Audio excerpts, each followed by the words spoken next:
kasama ng kay Jessie.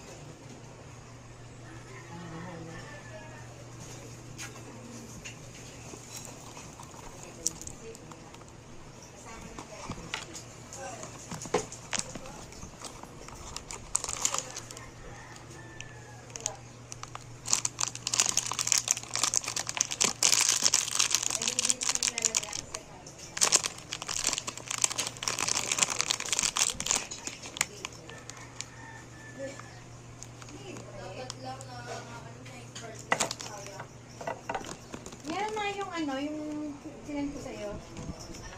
Ano ba yun?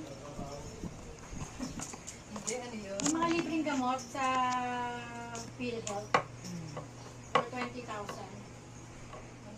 per month. Bakit may ganun? Para sa Magre-register ka. Yung mga may maintenance. Ano? 20,000 sa buwan?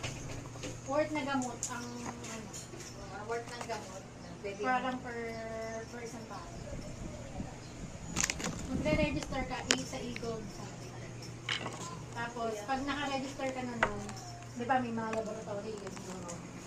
Tapos, i-assess ka. Pupunta